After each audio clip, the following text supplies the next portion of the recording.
ಆತ್ಮೀಯ H16 news ಅರ್ಥಾತ್ ಸೀತಾರಾಮ್ ನ್ಯೂಸದ ವೀಕ್ಷಕರೇ, ನಾನು ನಿಮ್ಮವ ಎಂ ಆಯುಧ ಮಲ್ಲಪ್ಪ ಜೊತೆವರು. ತಾವು ಈಗ ಸುದ್ದಿಗಳ ಲೋಕಕ್ಕೆ ಎಂಟ್ರಿ ಹೊಡಿತಾ ಇದ್ದೀರಿ. ಈ ಸುದ್ದಿಗಳನ್ನು ಪ್ರತಿಯೊಂದು ನೋಡೋ ಜೊತೆಗೆ ನಿಮ್ಮ ಅಭಿಪ್ರಾಯಗಳನ್ನು ಹಚ್ತಾ ಇರಿ. ಯಾಕಂದರೆ ಈ ಸುದ್ದಿಗಳು ನಿಮಗಾಗಿ, ನಿಮ್ಮ ಬದುಕಿಗಾಗಿ, ನಿಮ್ಮ ವೈಚಾರಿಕೆಗಾಗಿ, ನಿಮ್ಮ ತಿಳುವಳಿಕೆಗಾಗಿಯೂ ನಿಮಗೂ ಗೊತ್ತು. ಜೊತೆಗೆ ನಮಗೂ ನಿಮ್ಮೊಂದಿಗೆ ಇದೊಂದು ಮಾತಾಡುವಂಥ ಜೊತೆಗೆ ಸುದ್ದಿಗಳನ್ನು ಬಿಡುವಂಥ ಕೆಲಸ. ಈ ಕೆಲಸದಲ್ಲಿ ನಾವು ನಿಮ್ಮೊಂದಿಗಿದ್ದೀವಿ ಅಂತ ಹೇಳ್ತಾ ನೋಡ್ತಾ ಇರಿ ಸುದ್ದಿಗಳನ್ನು.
ನೋಡಿಯಪ್ಪ,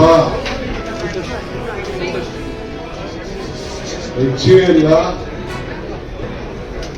ಯಾವ ಬಿಜೆಪಿ ಸರ್ಕಾರ ಕೊಟ್ಟಿಲ್ಲ.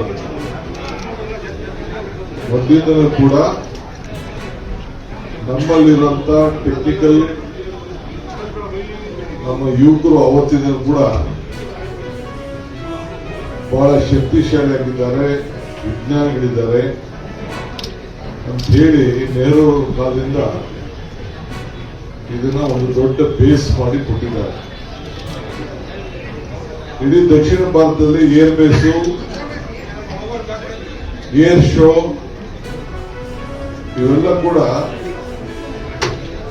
ನಮ್ಮ ಏನು ಈ ಹಾಲಿ ಏರ್ಪೋರ್ಟ್, ಬೆಂಗಳೂರು ನಗರದಲ್ಲೇ 2 ಏರ್ಪೋರ್ಟ್ ಇದೆ, ಯಲಹಂಕದ ಒಂದು ಇಲ್ಲಿ. ಇವೆಲ್ಲ ಕೂಡ ಮೊದಲಿಂದಲೂ ಕೂಡ ಕರ್ನಾಟಕ ರಾಜ್ಯದಲ್ಲಿ ಬಿಟ್ಟಿದ್ದಾರೆ. ಬೀದರಲ್ಲಿದೆ, ಬೇರೆ ಬೇರೆ ಕಡೆ ಎಲ್ಲ ನಮ್ಮ ಏರ್ ಬೇಸು ಬಹಳ ಉತ್ತಮವಾಗಿ ಕೆಲಸ ಮಾಡ್ತಾ ಇದ್ದಾರೆ.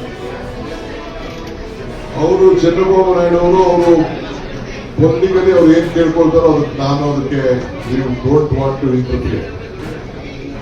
ಅವ್ರು ಹೊಸದಾಗಿ ಏನ್ ಬೇಕಾದ್ರೂ ಮಾಡಿಸ್ಕೊಳ್ಳಿ, ನಮ್ದೇನು ಅಭ್ಯಂತರ ಇಲ್ಲ. We don't want to involve in there. ಬೇರೆ ಪಕ್ಕದ ರಾಜ್ಯಕ್ಕೆ ಏನೋ ಆಗಬಾರ್ದು ಅಂತ ಹೇಳಿ ನಮ್ಗೇನು ಆಸೆ ಏನಿಲ್ಲ, ನಮ್ಗೇನು ಅದಕ್ಕೆ ಯೋಚನೆ ಮಾಡಂಗಿಲ್ಲ.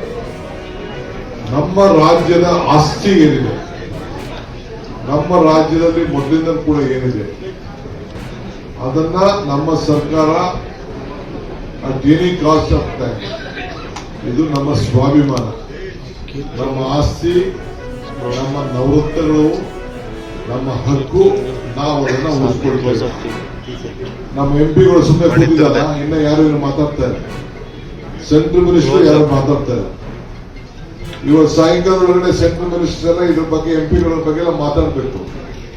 ಬಟ್ ಕರ್ನಾಟಕ, ನಾವು ನಮ್ಮ ರಾಜ್ಯದ ಪ್ರತಿಯೊಂದು ಯಾವುದೇ ನವರತ್ನ ಕಂಪ್ನಿ ಇರ್ಬೋದು, ಬಟ್ ಯಾವುದೇ ಕಂಪ್ನಿ ಅದನ್ನು ಯಾವ ಕಾರಣಕ್ಕೂ ನಾವು ಬಿಟ್ಕೊಡುವಂತ ಪ್ರಶ್ನೆ ಇಲ್ಲ. ನಾವು ಉಳಿಸ್ಕೊಳ್ತೀವಿ, ರಕ್ಷಣೆ ಮಾಡ್ತೀವಿ. ನಾನು ಆಮೇಲೆ ಮುಂದಕ್ಕೆ ಅದ್ರ ಬಗ್ಗೆ ನಾನು ಮಾತಾಡ್ತೀನಿ.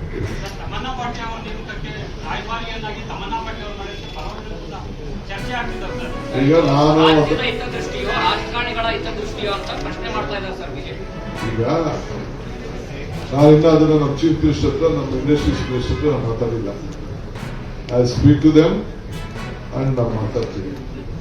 ಹಿಂದೆ ಇದೇ ವಿಚಾರ ಬಂದಿತ್ತು, ಯಾವಾಗ ಬಲ್ಬ್ ವಿಚಾರ.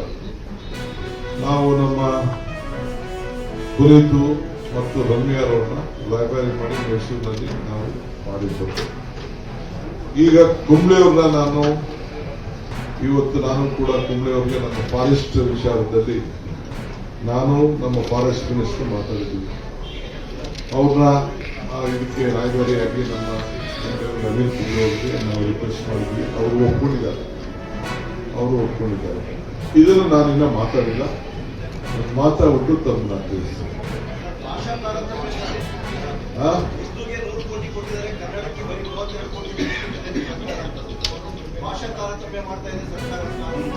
ನಮ್ಮ ಸರ್ಕಾರ ನಾವಿನ್ನ ಅದ್ರ ಮಾಹಿತಿ ಪಡ್ಕೊಂಡು ತಮ್ಮ ಥ್ಯಾಂಕ್ ಯು.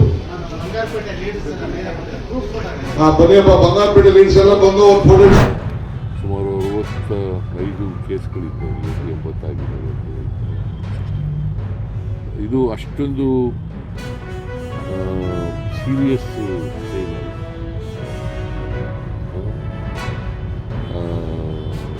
ಬಟ್ ಆದರೂ ಮುನ್ನೆಚ್ಚರಿಕೆಯಿಂದ ಇರಬೇಕಾಗ್ತದೆ.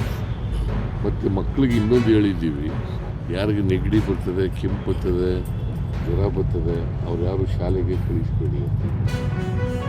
ಮತ್ತು ವಯಸ್ಸಾದವರು ಇದ್ದಾರೆ, ಮಲ್ಟಿ ಆರ್ಗನ್ಸ್ ಆಗಿರೋರು, ವಯಸ್ಸಾಗಿರೋರು, ಬೇರೆ ಬೇರೆ ಕಾಯಿಲೆಗಳು ತುತ್ತಾಗಿರ್ತಕ್ಕಂಥ ಅವರು ಮಾಸ್ಕನ್ನು ಧರಿಸ್ತಕ್ಕಂಥದ್ದು. ನೀವು ಕೂಡ ಮಾಸ್ಕ್ ಧರಿಸಿ ಸರ್. ಮಾಸ್ಕ್ ಕಡ್ಡಾಯ ಮಾಡುವಂಥದ್ದು ವ್ಯಾಕ್ಸಿನ್ ಹತ್ತಿರದಲ್ಲಿ ಚರ್ಚೆ ಆಗಲಿಲ್ವಾ ಸರ್? ನಾವು ವ್ಯಾಕ್ಸಿನ್ ಎಲ್ಲ ರೆಡಿ ಮಾಡ್ತೀವಿ. ವ್ಯಾಕ್ಸಿನು ಸಿಕ್ಕಿದ್ರೆ ತೆಗೆದು ಇಟ್ಕೊಳ್ಳಿ ಅಂತ ಹೇಳಿದ್ದೀನಿ. ಮಾಸ್ಕು ಕಡ್ಡಾಯ ಮಾಡಿ ಅಂತ ಹೇಳಿಲ್ಲ.